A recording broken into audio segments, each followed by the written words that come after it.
Hello, everyone. Another Wednesday, another 11 a.m. somewhere in the world. Um, we have some cool stuff today, and it's actually a lot coming from the workshop I did at my gym last week. It's about tight hips and what mobility really is, and all the kind of shenanigans, and how to actually tackle whatever your hips feel like at the moment. So let's get started.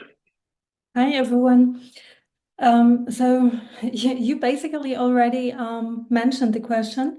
The question is, what would you tell someone who has the issue of a SIP or of a tight hip? Mhm. All right. So first things first. I think it's um, for us in training for solving practical problems, it's more important to know what to do rather than to talk about what it is that's a problem. I'd rather have you know concrete steps to take rather than being able to define what mobility or strength or whatever the issue is. I just want to make it better in practice. So the cool thing is I got to test some stuff in real life, which is my gym, as always. Last Friday, we had about 10 people in I call it the hip mobility workshop, whatever, doesn't matter the name. What I wanted to see is literally where we're at the gym right now. Because 3 years ago, we tackled the how to hinge, how to swivel at the hips, how to keep a neutral hip. And I was pleasantly surprised that everyone in there knew what to do. All right. But there's other things that popped up. So we'll talk about this. So what mobility really is for me, mobility is the same for me as strength. There's no differentiation in application. There can be a lot of theoretical discussions about it. What's the actual difference? I want to know which position I want to be in, which tension I have to create, what rotation happens when I do both of those things. And at the end, there's something coming out of it which will help you, whatever the name is, whether it's torque, mobility, strength, I don't care. You moving more weight. I'm more interested in the left side of the equation, which is position tension and what rotation will need. So for the hips, it's super simple. We did three exercises. We started with the glutes as one of the three big muscles that we want to tackle. We started with the neutral hip position, neutral pelvis position, which is the only thing that you should practice in training. Um, we took three exercises, took the glutes. I was like, okay, we need to train three jobs. First job is absorbing tension. The second one is producing tension. The third one is stabilizing tension. So we started with after a couple of intro words. We started with a carry. We did a front drag sandbag carry because it just helps so much loading that thing from top down. It is really hard to kind of put your hips somewhere else in a neutral position while being loaded from the top. So we started with this. I observed people and I told them, okay, this is what your glutes should feel like when they're stabilizing. That means no change in muscle length, so to speak, right? So the muscle's not getting longer, muscle's not getting shorter. It's basically maintaining the same length at all times, more or less. The second one we did was the sandbag box squat to teach your hips how to move back and absorb tension. So the glutes are technically lengthening, absorbing tension. That's all we did there. And then we did the chains and rope pull to do the opposite to learn how to produce tension. The cool thing is, um, you will. I love stuff where you realize that it is a problem for you. Because when you do those three exercises, one of them you will realize that you suck at one of them at least, or two, or sometimes three, which is totally fine. So I don't have to explain to you, okay, this is what you have to do. It's like, okay, I have an easy time doing a chains and rope pull. I'm working towards my numbers that I want to achieve. Like I just have to do more now, which volume is super simple. You just show up more often and just do it more often. That's the easy part. The hard part is, which is not the case for most people at our gym with the sandbag box squats, is okay, they have a hard time getting the neutral hips there, getting the neutral pelvis there, staying in the wide stance, and all the good stuff. So that's what we're focusing on. then that's what I told people at the workshop. It's like, okay, this is not about feeling good about yourself that you can hinge, you can do A, B, C, D. This is about figuring out what do I have to do to get better at the game of chain. Let's take one very specific example. So I had one lady, because we had different quote unquote mobility issues. We had tight hip flexors, we had tight hamstrings, we had I cannot lock out my hips when I do deadlifts, for example. So these are very different topics, so to speak, but it always has the same solution. It's an imbalance between the three muscle jobs. That means there's a lack of either producing, stabilizing, or absorbing tension. And one of the ladies had a very, very smart question. She was like, okay, I get what you're telling me. So that means I just have to do more of the chains or rope pulls because I have to learn how to produce with the glutes, because that's what I'm missing when trying to extend my hips in the deadlift. I was like, yes and no, because I saw your Sandbag box squat and you had a really, really hard time lowering yourself and putting the brakes on, using your glutes to absorb tension. I was like, what if we just start doing this more, like way more? We talked about how to find balance. Balance is not 50-50, or if you do 3 exercises, 33.3%. This is bullshit. Yes, at the end, it should sum up to 100%, but you're not starting from 50-50. You're basically starting from whatever it is. The lady, in the example of the lady, she was like 90% competent at producing tension with the chains and rope pull, and like 10% on the Sandbag box squat. So we have to put way more emphasis on the Sandbag box squat, meaning that's the only thing you should be doing. And then you're going to retest it in your deadlift and see if it works. So I think we have to consider 3 things at the same time and not have that isolated view on one thing, because that's very typical in the world of training. It's like, this is the one thing you need to do and it mimics your problem, extending your hips. So you're just going to do more of extending your hips, but that's not how the body works. You can do this, but this is going to create more issues somewhere else. You have to do all 3 at the same time and overvalue the one that you're you're having a hard time doing. In her case, the Sandbag box squat. So that was it was cool. It was really great to see, and now we can implement the box squat or variations of it. Whether that's a sumo deadlift, it's the same thing. Whether that's an Anderson squat, it's the same principle behind it about the hips. Now we have to do this more in our normal class gym programming, and we'll see what this will take us in 6, 12, or 18 months. Could you touch on some other observations you made from all the participants of the mobility workshop? What were kind of like the main issues people had when it comes to these 3 exercises? Mm-hmm. For example, I had a guy who thought he had a problem with hinging and tight hamstrings. Mm-hmm. And we did some hinging work and it was perfect. Like, there's no flexing, extending of the lower back. He knew what to do, muscles were working, but he was literally unable to move a certain amount of weight in the Sandbag box squat. Same principle. Because we put a lot of emphasis in training or people understanding how to hinge. And the only thing I'm interested in is, okay, how can I show him how to unfocus on tight hamstrings and focus on, okay, what do I have to do in a Sandbag box squat to teach my hamstring something else that I'm already doing? This is not a movement pattern issue. It's a muscle job issue where literally your muscle has no clue what to do. And that's fine. That's something we can learn. That's cool. Like, that's in our hands now. That's what we need the bone rules, right? So we need certain strict rules so we can play within them. And it's not about exercises anymore. I choose the Sandbag box squat to teach this, but I guess there's 20 other exercises where you can achieve the same thing. So the cool thing is now, he can measure, okay, does my hamstring feel less tight? How's my how's my hinge improving when I do sandbag box squats.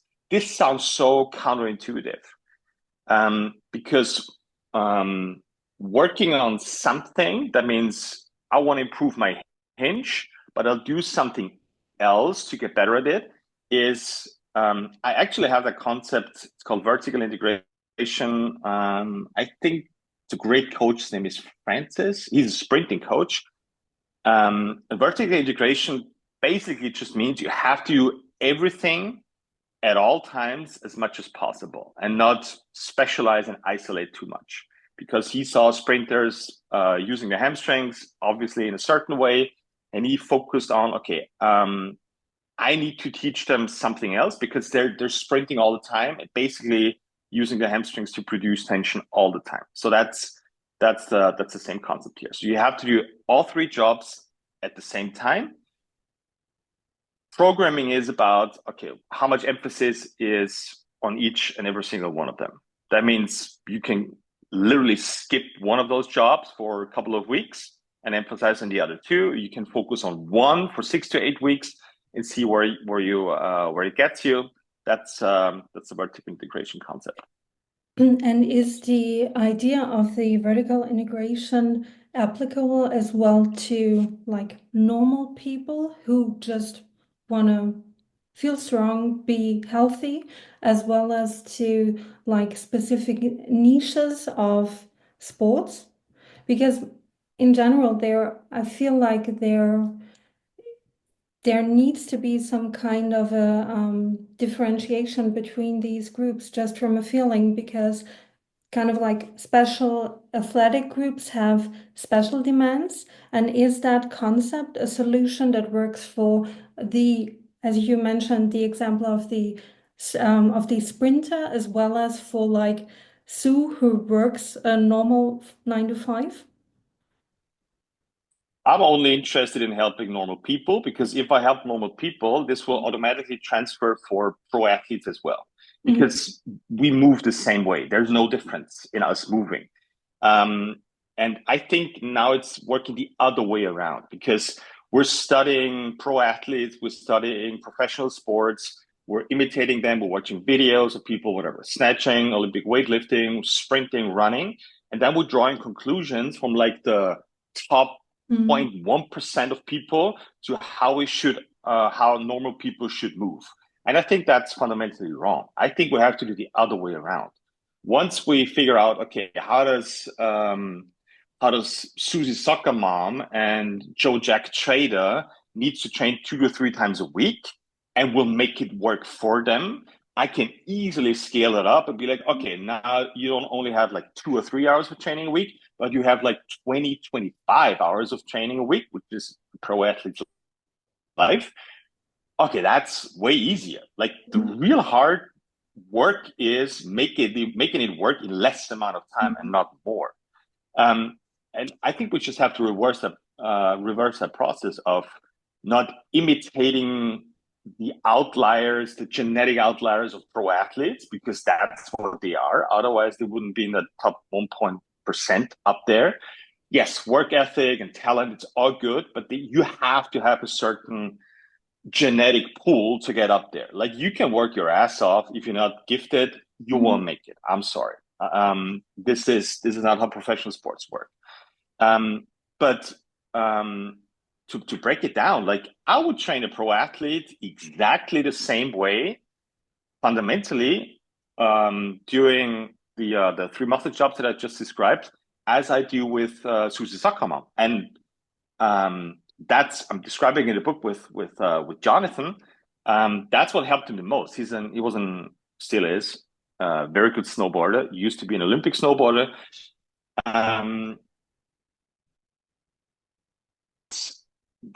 I think that's the principles how we should train people. And if it helps my mom, if it helps Susie Soccer Mom training 2 or 3 hours a week or 30 minutes a week, doesn't matter. It should also help pro athletes. And obviously it's not working the other way around, because if you teach normal people like a barbell back squat, how whatever a professional CrossFit athlete is doing it, or a professional Olympic weightlifting guy is doing it, a Chinese weightlifter is doing it, like you're going to screw up your knees and hips really bad. And that's okay. I mean, it's not okay to screw it up, but it's okay for professional sports, but it's not okay for normal people. So to sum it up real quick, if it's not working for normal people with very limited amount of time for training, you should not be doing it in like your gym classes or whatever that is. Just because it's working for professional athletes, or you see it on YouTube, or you see it on Instagram, and I get it. It looks really great. Like it's adorable. But maybe we should start somewhere else with our normal people. And to backtrack back to the 3 jobs of the muscle, in your experience now, do you see kind of like a tendency with which of the jobs people have the biggest or the smallest issues?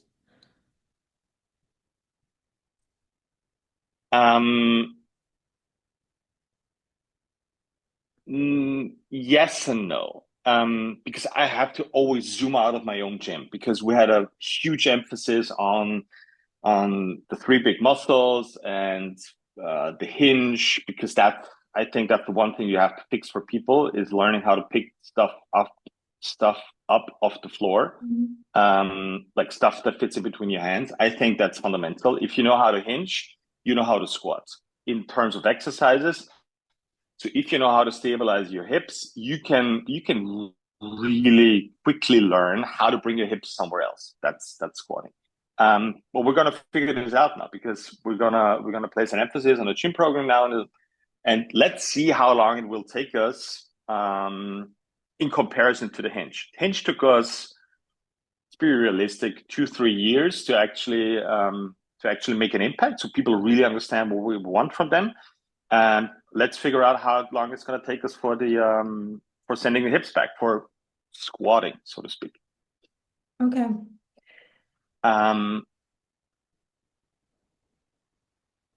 Go ahead.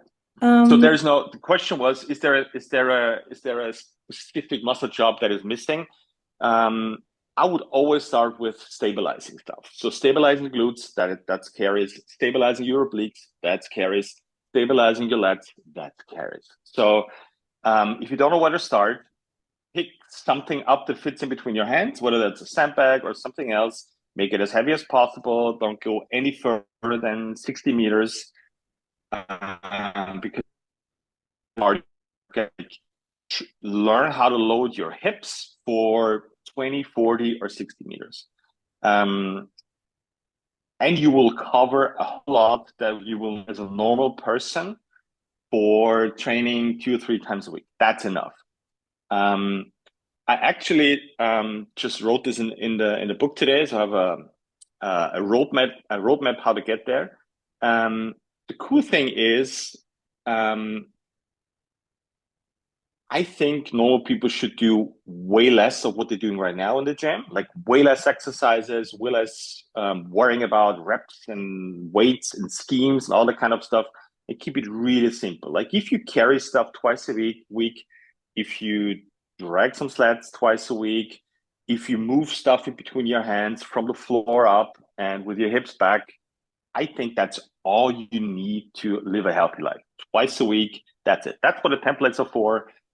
To uncomplicate training. And if you have more time, fuck yeah, let's do it.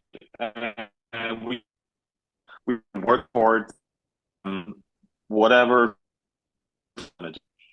Actually, I had a great question Friday because we talked about the bone rules, the knee or the end of your big thigh bone staying above your heel, and then we did some sandbag squats at the end. And one very smart member asked, like, but now my knees are coming forward. So is that a rule now or not?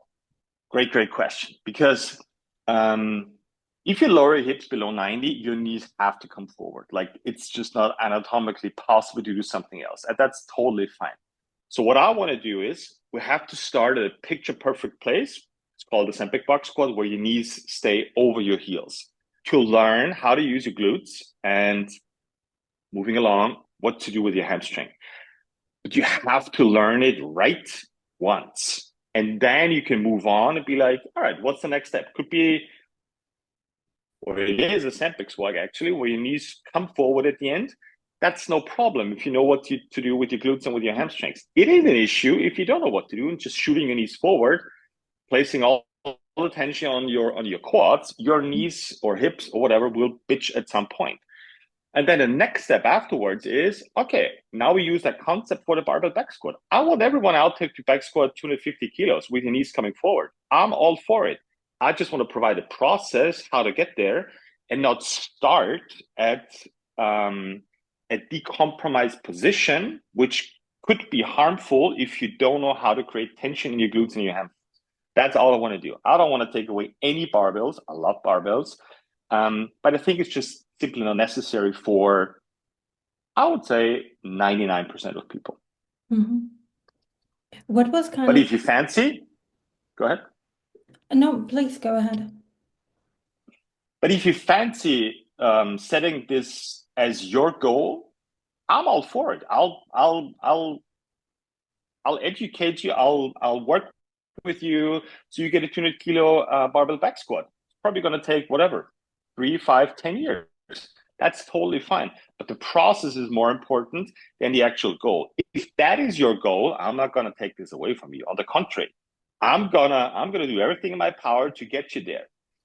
The issue is if that's not your goal, but the goal of the facility you're going toward. If that's on the whiteboard, which says, okay, everybody's goal is a 200 kilo back squat, and you don't actually want to have a 200 kilo back squat, but you're still training for it, and then your knees start hurting, and you're like, well, the squat is not good for my knee. And it's like, no, this is not how this works. Glutes and hamstrings are for squatting, not the other way around.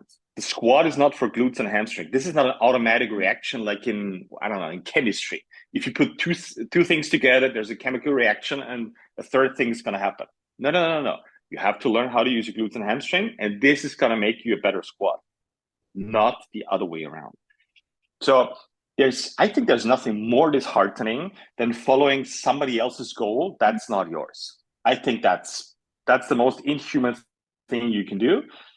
If that's a conscious decision of yours to go for a 200 kilo back squat and you're aware of that process, which I think most people are not, because there is no process to it. It's just grab a barbell, follow that progression and see how it goes. Then I'm all for it. But I don't want to send people unwillingly into something where I know this is not going to work for them. So back to your question. What was kind of like the feedback from the participants? Mixed feelings because, and I told them right from the beginning, because I called it mobility workshop. So I think people expected mobility exercises, but I took 5 minutes to explain to them why mobility exercises are really great for recovery and won't do anything for what you're actually looking for, which is either creating more or better positions. It's only covering one of them. I'm not denying the fact that if you do mobility exercises and you immediately test your back squat or just a squat afterwards, you're probably going to feel better or have a better squat position. The issue is you have not taught your body anything about tension. You've just opened up the door to more position for your squat, which is fine, but it just lacks the tension equation. If you go for working on tension, which most of the time is getting rid of tension by either sticking a lacrosse ball somewhere or foam rolling. So you want to get rid of tension to get into a better position. That's opening another door of that I don't want to walk through, by the way, which is I don't even want to think about teaching somebody less tension. If you want to have less tension in muscles that you don't want to use, that's fine. But you don't stick a lacrosse ball there. You just teach a bigger muscle to do the work, so a smaller muscle can start to relax. So maybe there was a little bit of disappointment, but funny tool. I had a bone with me and I taped just a rope to it to symbolize, okay, this is a bone, this is a muscle. the tape is the tendon. So this, if I do this with the bone, okay, the muscle moves. If I do this with a muscle, if I contract it, then the bone moves. So we can have an understanding of position with tension, creates rotation, and this is going to lead to whatever you're looking for, whether that's better mobility, better strength, all the same thing, because these are the only players we have. But I did, of course, I did videos of them afterwards. So we did a before and after video of just the basic squat position. And of course it got better, but I already told him this is not a quick fix. Like, this is the same as doing mobility exercises now. And I gave everyone, well, I'm preparing it right now. I gave everyone the exercise they sucked at the most from those 3 that we did. They get a progression, they get a template, they get a step-by-step plan of, okay, just do this like 5-10 minutes before every class, work on this. Now you know how it should feel. Now you know what you should focus on. And this is all you have to do. And like 95% of them will do 5 to 20 Sempeck box squats before every single class. That's it. Takes them 5 minutes. And were there any surprises for you in the session, or something where you had a fixed idea on something and the construct is now kind of shaken? Yeah, there's a positive and a not so positive thing. So the positive thing was I was pleasantly surprised how well people could hinge. And none of them had, yes, they had tight hamstrings or tight hip flexors, but none of them had lower back issues, which is, and the credit goes out to my coaches because they're doing the most work in the classes. That's because they know how to hinge. That's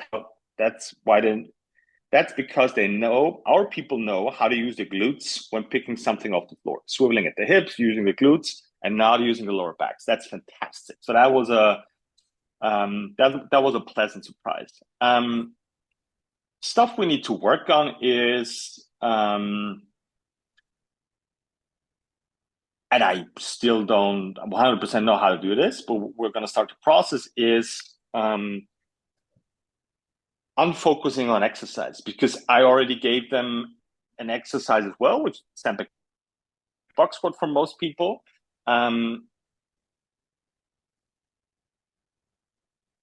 But we'll give them the PDFs from the book as well, so they know that it's not about the exercise per se, but like 4 or 5 steps they have to consider, and which is choosing the Sempeck box squat to learn this. Yeah, that was just a learning. We have to do a better job of educating people what we want from them. This means we have to talk about it. We have to give them better materials. We have to teach them in the classes. We have to just widen the spectrum of not only talking about the exercise per se, but what's actually behind it and what's the principle behind it. Because again, I don't think in exercises. I think in muscles moving bones and bones setting up muscles to work. That's all I care about. These are actually all the questions I have. Great. But it was so much fun for me to actually be in the weeds again and being nervous before the workshop, don't know how to present it. This was really cool. So obviously I'm going to do a shoulder mobility workshop now in 2 weeks. I have to. So whenever that's finished, we're going to talk about it and see what the learnings from the shoulders were. Curious. I look forward to it. All right, guys. Yes, me too. Bring on the questions. We're solving problems here. We're solving problems for normal people. We want to unfocus on exercises. We want to educate you how to get better and be less dependent on other people, whether that's coaches or knowledge, wherever you get that from, and educate you so you can decide on what's right and what's wrong for you, depending on, okay, I tried it, it's working, I just keep doing it, and I think that's why it's working. That's all we want to do. Keep it up the good work. Do the templates. I hope the book's coming out soon. It's only going to take a couple of more years, I guess, um, or weeks or days, who knows?